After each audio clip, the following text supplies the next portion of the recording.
однос уметникот има кон своето уметничко дело, кога уметноста му е единствениот извор на екзистенција, кога е независен и слободоумен и слободен уметник.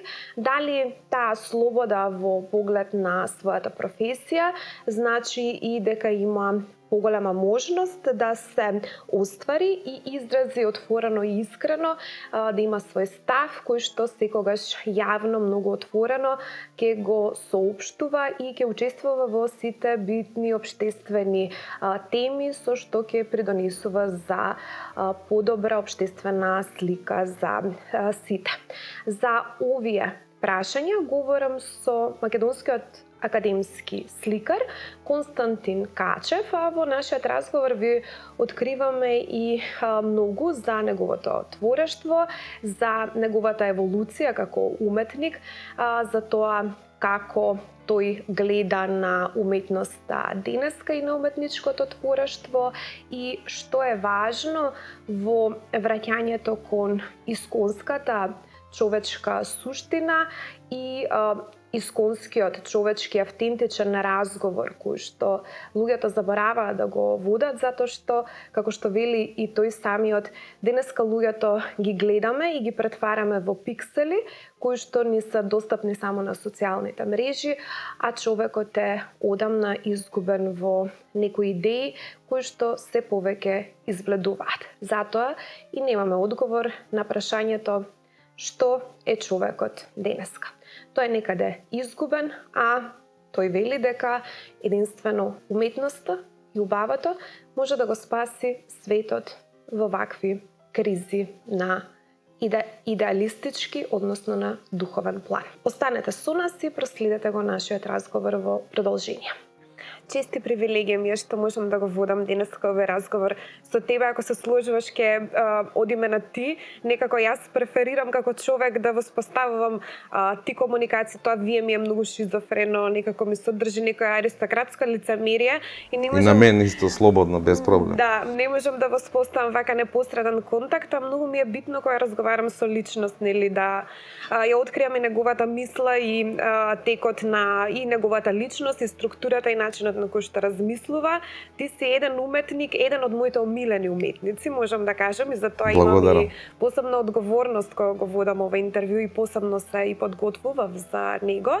Меѓутоа, она што исто така ми се допаѓа во целата приказна е и твојот став и твоето размислување кој што многу слободно го изнесуваш во јавност како личност, па и од тука ќе пробам овој разговор и овој интервју да го водам малку на пофилозофско рамниште, на поинтерперсонално рамниште со тебе. Во нашиот дом ние имаме слики од твои слики, од 88 една датира. Дури тогаш. Да, веројатно си бил студент во тој период. Да. И мотивот е пейсаж. Во последно време кога те следам дека се почесто сликаш ликови, личности, женски акти и така натаму, и навистина изгледаат толку многу живо да понекогаш се бунам дали станува збор за фотографија или станува збор за слика. Сега ме интересира таа еволуција твоја од 88 кога има пейсаж и во главно има отсуство на ликови на портрети, до оној момент кога сликаш портрети кои што изгледаат толку живо и реално и натуралистички. Дали тоа е дел од твојот психолошки процес на созревање и дали откривањето на тоа твое субјективно, уметничко, личносно јас практично го пренесуваш и во твоето дело кога можеш јасно да го представиш ликот на твојот естетички објект? Прво благодарам за комплиментите. Нај да почнеме вака од да речеме од оној аспект на развој, да речеме на уметникот, нели? Зашто велат уметниците живеат малку пред своето време. Тоа веројатно се должи на тоа, еве сега ме наведе на таа мисла, дека кога моментално во тој момент го гледаш, нели, уметникот, сликарот, она што го слика, тоа е тоа што веќе е созреено. од пред неколку години, од пред некој период, не е важно. Значи, он тоа го прави моментално, во тој момент треба да се искаже, нели, на платното или на што е да е на некој носач. А она што тој го размислува, тоа после следи. Што сакам да кажам, дека кога сум сликал пейзажи, актови, такви, онакви, значи во тоа време, тие мотиви што сум ги сликал, значи сум дораснал, да речеме, до такво нешто и сум сакал да се пробам. А она што го правам сега, ја во тој период веќе сум го размислувал ова, но можеби сум немал храброст или време или милион причини има, например, да не, пошто не ни можеш физички све тоа да го покажеш наеднаш, така? И затоа се сложувам со тоа до некаде дека уметниците живеат малку напред од своето време, во тој поглед. Иначе, самите мотиви, она инспирација зборам не е инспирација во буквална смисла, туку што го инспирира уметникот, туку она инспирација кога уметникот ја добива со своето работење, со своето созревање, со својот развој, да речеме, растење и така натаму. Тоа е друга инспирација. Така. Тоа е инспирација за работа повеќе би рекол. Ми даде убав и повод и убав вове да ти го поставам и следното прашање. Имено читав една рецензија на професорот Клетников за една твоја изложба од 2019 година која се одржувала во Софија и тој многу често ги споредува твоите дела, односно ги гледа низ перспектива на временитоста кај Хајдегер и екзистенцијата. И оно што јас го увидев во последните слики што имав пристап до нив, нели, да ги видам и кои што се изложувани во меѓувреме е на некои како личноста, односно ликот на естетичкиот објект да излегува од платно или има некои, например, замаскирани, ликот е замаскиран со боја која што тече и сето тоа мене ми дава некоја асоциација на временитоста која што поминува, течението на времето, па имаме естетички објекти, односно ликови на деца и ликови на многу стари луѓе и така натаму, сето тоа ја предочува конечноста на животот. Дали таа интерпретација би се сложил со тоа дека твоето платно на некој начин ти овозможува да искажеш таа твоја екзистенцијална мисла за конечноста и временитоста на човечкото битие? Дали тоа е всушност поентата кога ќе видиме растечена боја на ликот на естетичкиот објект, дали сакаш да ја покажеш на тоа временитоста, конечноста на битието и она што Хајдегер го опишувал во целото свое дело Битие и време, или Сартер во Битие и ништо? Прашањето е комплексно и опширно и вака наеднаш да пробаме да одговориме. Да, господинот Клетников, он имаше и он дојде и кај мене и сме се виделе во град баш неколку пати он ме воодушеви со тоа што со на неговото гледање. Кога јас го прочитав тоа што го мислам, мене искрено ми требаше тука 2 дена да го читам за да буквално да влезам во мислата, да многу ми беше чудно тоа ариергардот што го постави како база на неговото размислување и после тоа она естетиката и така натаму. Да, уметноста е, поготово ликовната уметност, било која во суштина, тоа е пред се естетика. Онаа вкусна естетика, онаа искрена естетика која што произлегува од самиот уметник и нормално и неговото обкружување, неговото доживување. Нешто преку медиуми и така натаму, но најважно е она личното доживување. Јас секогаш ќе бидам, секогаш ќе го кажувам дека најважно е оној физичкиот допир, поглед, ракопис, значи она се што ние го правиме непосредно од нас. Сите овие медиуми, мобилни комуникации, се е тоа во ред, се е тоа ни го забрзува, нели, процесот, ни помага во некои работи. Меѓутоа, допирот, чувството кога ќе разговараш со некој човек, кој ќе го допреш, ќе му напишеш писмо, не порака SMS. На едно ливче кој ќе оставиш порака, многу поинаку се доживува. А тоа е, например, замислите сега ово интервју да го правиме онлайн. Вие таму, ја тука, може да, има сега технологијата без проблем, нели го прави тоа. Меѓутоа тоа не е тоа. И секогаш на главната моја идеја може да менувам циклуси, серии, не знам и така натаму периоди, секој уметник тоа го има. Меѓутоа на главната идеја останува она естетика на нашето постоење, да речем привремено постоење. Ништо не е вечно, ни космосот не е вечен, веројатно тоа не го знаеме. Она нашето привремено постоење тука и нашата естетика додека постоиме. Што е тоа што ќе го оставиме, нели, после себе? Тоа не се запрашувам само јас, тоа прашање милион луѓе си го поставуваат, нели, секој на свој начин се изразува. И нормално сега тоа е, од една страна, како ликовен уметник, јас сум ограничен на материјали, на носачот, нели, тоест имаш платно или хартија или плоча, некаква панел, не е битно. Ограничен си со тоа, а таа ограниченост уствари ти дава онаа можност да се исцедиш. Да се исцедиш потполно онака како од туба, нели, до крај да ја изнесеш, да ја исцедиш бојата, да се испукаш на тоа платно. И сега, пошто си ограничен од таа страна, на материјалите и материјалното, а од друга страна ти си преслободен духовно да се искажеш. И сега тука треба да се баре една средина златна, некогаш ја погодуваш, некогаш не. Так, исто така прочитав неколку интересни твои изјави кои што за медиуми во интервјуа што си ги дал за моите колеги и би сакала да ги прокоментираме затоа што мислам дека навистина лежи една длабока суштина во начинот на кој што уметникот се поставува и спрема своето уметничко дело и спрема себе и спрема уметноста воопшто.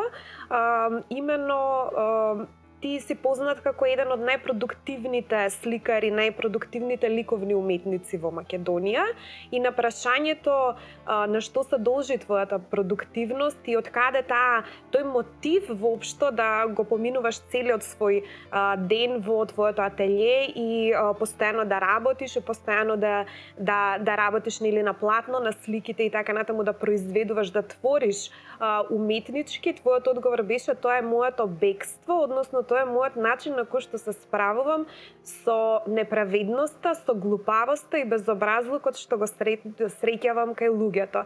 Дали уметноста е револт, револуција и отпор на еден уметник? Дали треба да го гледаме уметничкото дело како твој јазик на отпор и бунт спрема она што го гледаш во твојата социјална средина и обкружување?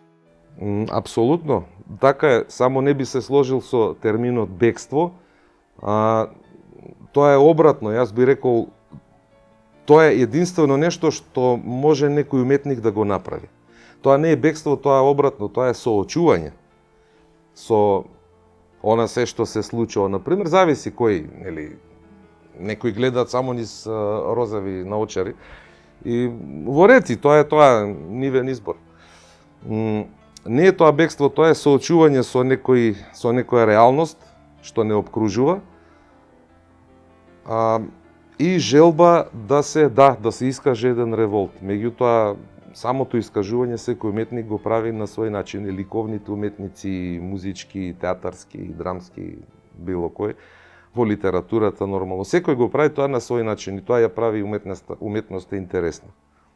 Нели она шаренилото на сечи искуства животни, доживување и така натаму, тоа е тоа што го прави она за гледачите да биде интересно, а за самиот уметник за мене значи тоа шаренилото те буцка, нели, те тера нешто да си се пронајдеш во тоа. Пак ќе речем, некогаш ти успева, некогаш не. Не може секое платно да биде успешно или не знам да речеш сега да паднеш во несвест.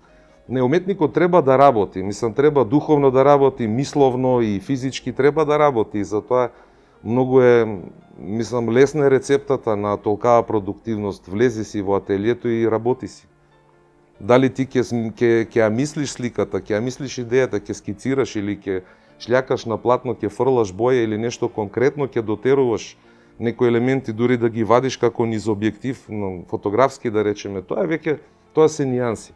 Она главното е, фати си ја работата. Таа е многу опширна работа, тоа е многу малку луѓе тоа така го размислуваат. Моја проценка е, сите мислат, дошол овој, фатил четка и почнал да слика. Не е тоа така.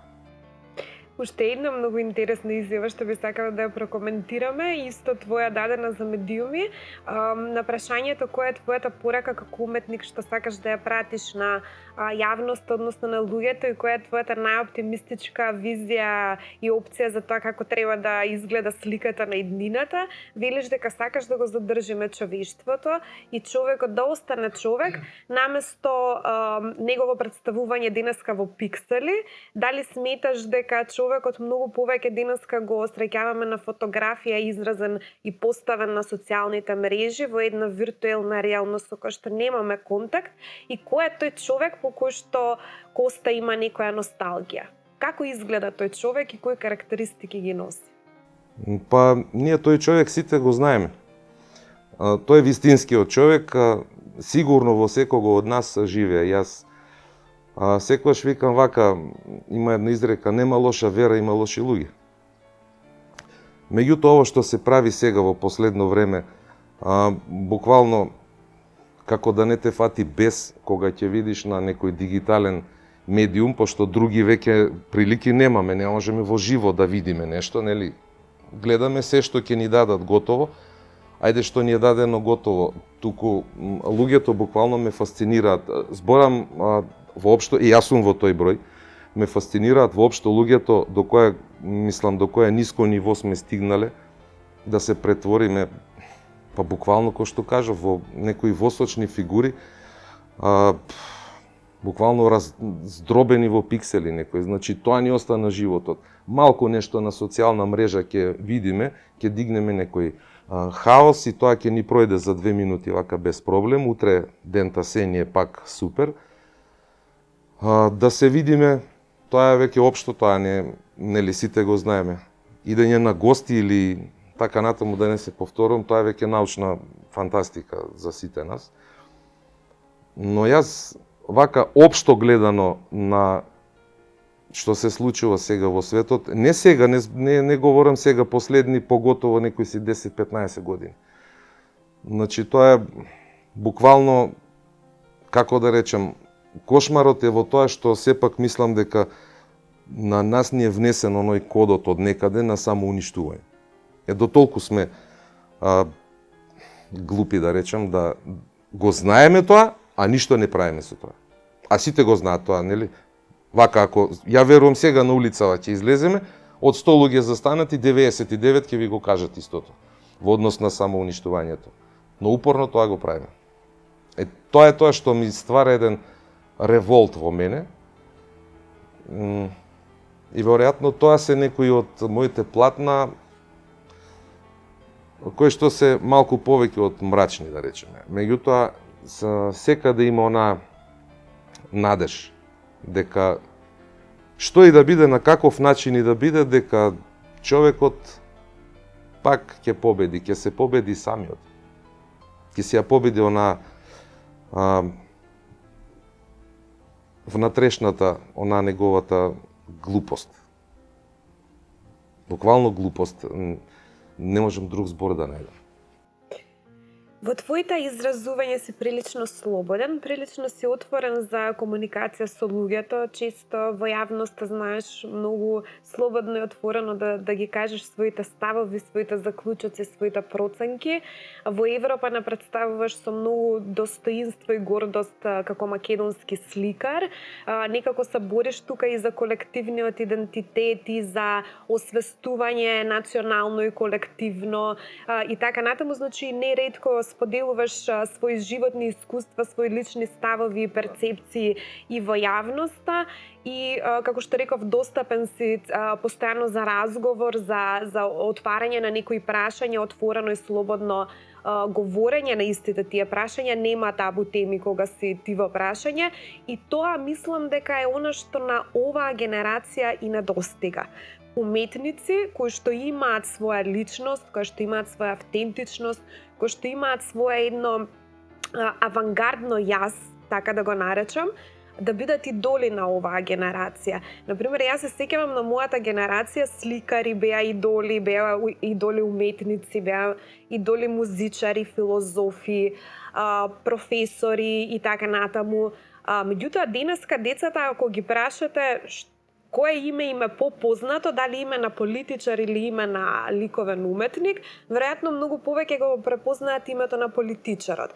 Некако денеска политичарите се тие кои што се идолите, на секој протест тие се оние кои што ги организираат протестите. Еден протест е успешен само ако на него повика политичка партија, па се повеќе уметници, она што мене ме згрозува лично, ќе ги видите на митинг на политичка партија и точно во Македонија се знае кој уметник со која политичка партија е врзан, а самостојните, слободните и независните уметници кои што живеат од својата работа, некако покрај тебе не ги гледа многу во јавниот свет. Дали сметаш дека треба да има уметникот, слободниот уметник, слободумниот уметник, одговорност повеќе да се пласира и едноставно да се издвои од таа маса и да стане идол на новата генерација. Мислам дека такви идоли на оваа генерација се потребни.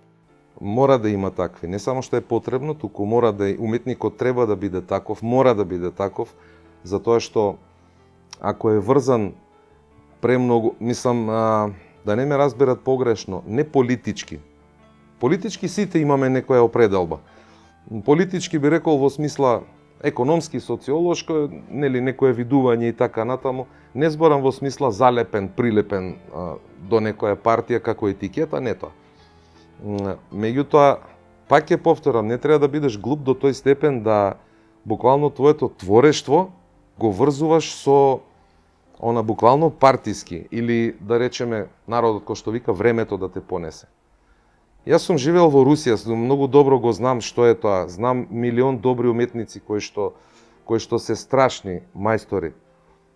Зборам за уметници од 40-тите години прошлиот век, за оној советскиот соцреализам. Мислам, уништени такви таленти во она далдисаното, нели, биле толку залепени за тој систем, како уметници биле страшни, како визионери, и како мајстори, се меѓутоа не можеле да мрднат.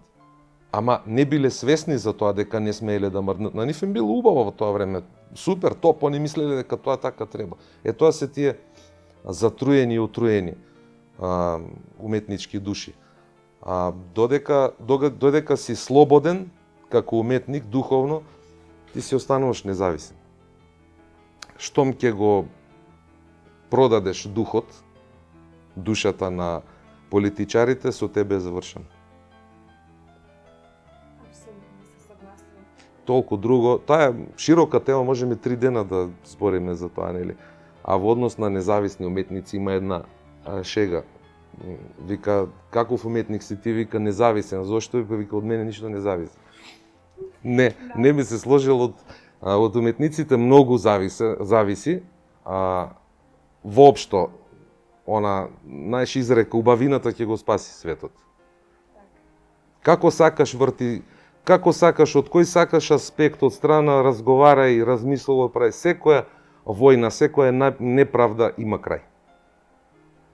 Сето тоа ќе заврши, на крајот пак ќе настапи уметноста во сите светла нејзини.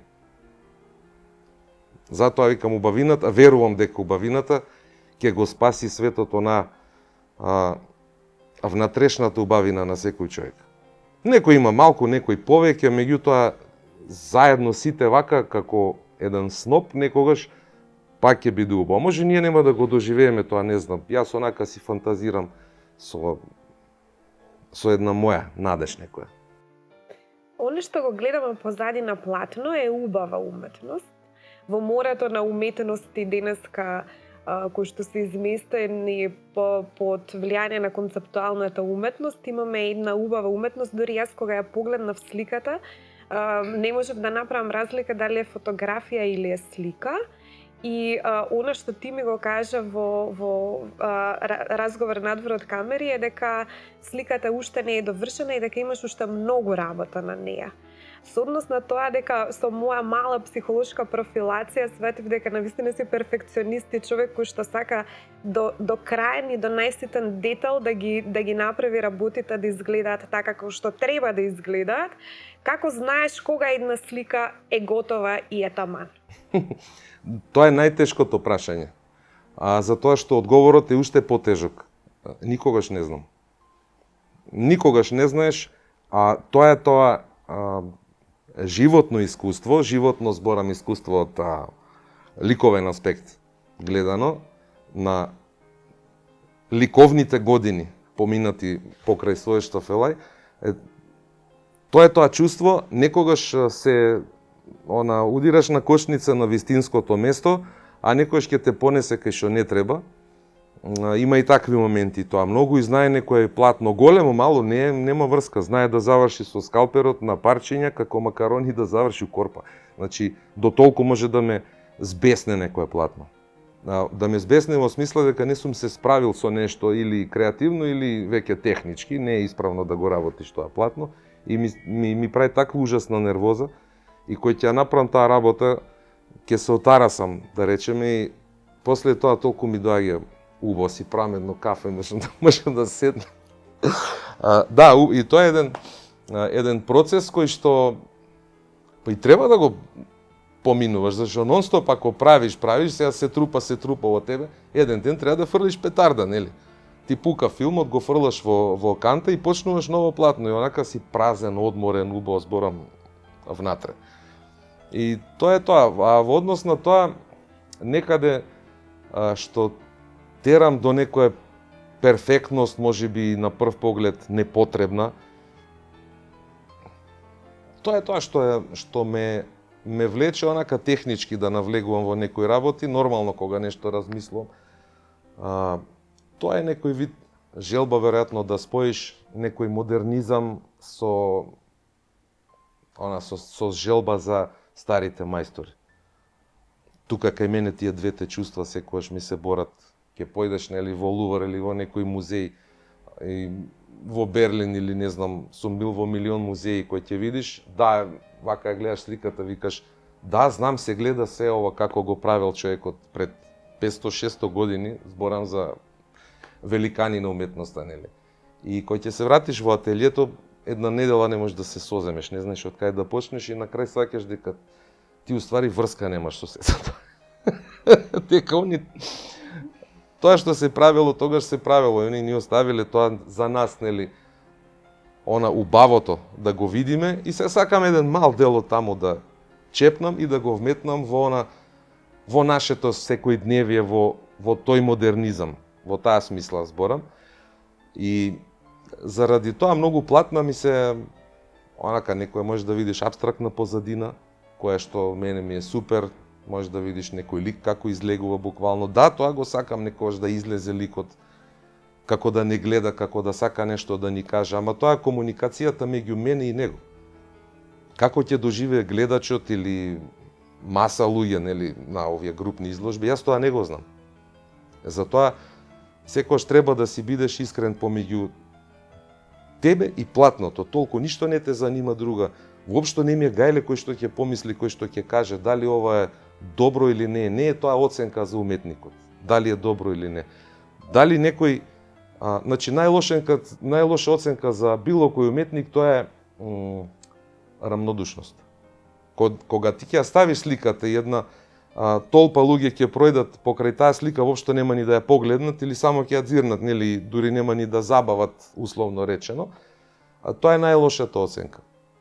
А дали некој тука ќе застане и ќе апсуе сликата, дали некој ќе се воодушевува, тоа се е добро, тоа е реакцијата на луѓето. А што мислат они секој поединечно, ти не можеш да знаеш, нормално. И затоа секој уметник треба да биде пред се, мислам, тоа е најважно, да биде искрен сам со себе. Што сака да каже. Некогаш успева, некогаш не, ама тоа е пак меѓу уметникот и платното комуникацијата. И таа комуникација никој не смее да ја знае, не ни може да ја знае. Уште едно прашање последно, затоа што ме навлече муабетов и се занесов во разговорот, па ме интересира еве и ова последно прашање, како ќе ми го одговориш? Обично говорат дека уметникот кој го слика, например, портретот на некоја личност која што него му е позната од неговото секојдневно обкружување, со кој што гради динамична, можеби и полна емотивна врска, тој портрет никогаш не може да го заврши, се дури не се стави крај на нивниот социјален однос, например, доколку е љубовна приказна, многу често има примери, се слика портретот додека трае врската, меѓутоа врската која ќе заврши, уметникот престанува на својата љубовна веќе да го слика портретот, затоа што нема непосредни доживувања од неа. Дали е тоа вистина и дали ги представуваш луѓето во портрет на начин на кој што ги доживуваш, доколку станува збор за објект кој што е дел од твојата некоја интимна, приказна, емотивна врска со која што имаш или посебна динамика во социјалните односи? Па не во однос на портретите што ги правам, што ги сликам.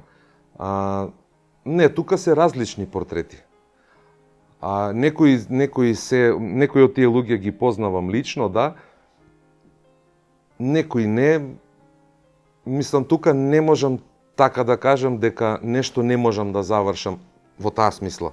Во некоја, да речем, или некоја емоција ќе ми смета или не знам што. Тука ја гледам сликата целосно. Тоест не е тоа ни слика, тоа е мојата идеја која ќе видам дека е готово, мене кога ќе ми биде убаво, нели, да ја завршам, тука викам стоп и крај. Толку, таа слика веќе, па скоро 100%, никогаш не сум чепнал такви слики повеќе.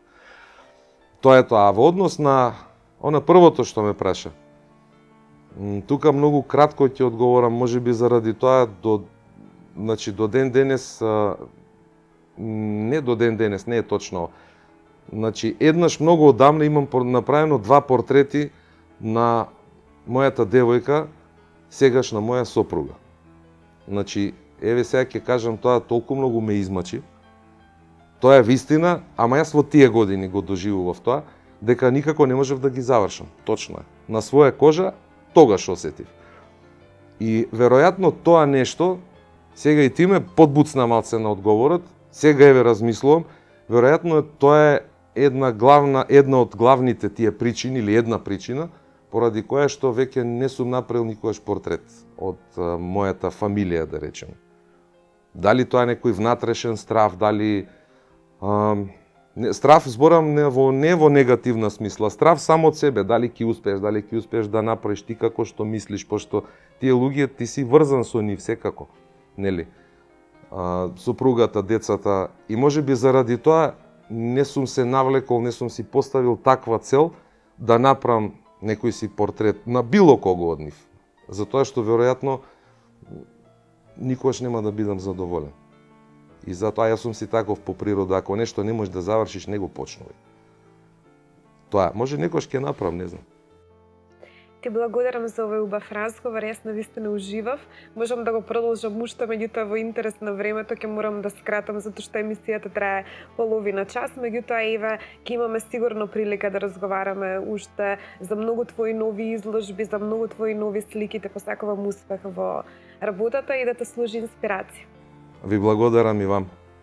Кога една слика е готова, кога сликарот ќе одлучи дека во одредена фаза портретот е завршен, естетичкиот објект колку влијае врз тоа колку време ќе се создаде портретот и дали воопшто никогаш ќе се заврши, и што може да наслика еден сликар доколку му се постави барањето, односно му се постави молбата да наслика портретот самиот себе. Ќе имаме ли сликата на Дориан Греј или можеби ќе имаме некое сосема поинакво сценарио, затоа што дефинитивно, според мојот денешен соговорник Константин Качев, сликата и уметничкото творештво е вечната архива и вечниот чувар нас спомените за еден човек кој што го носиме сите длабоко во себе и знаеме точно што значи да се биде хуман, да се биде човечен, но под влијание на различни општествени и техничко-технолошки трендови забораваме да го истакнеме човечкото во нас и се повеќе влегуваме низ објективот, низ екранот, не окупираат одредени посредни средства за комуникација и се повеќе ја губиме таа меѓучовечка комуникација и разговор кој што е многу важен да изградиме едно кохезивно општество и заедништво кое што е базирано на вредности како што се солидарност, емпатија и друго. Вие го следевте мојот разговор со академскиот сликар Константин Качев на тема уметникот кој што живее од уметноста и за кого уметноста представува единствена професија, а јас ви закажувам повторна средба веќе следната сабота со нови гости и нови теми. Се гледаме тогаш.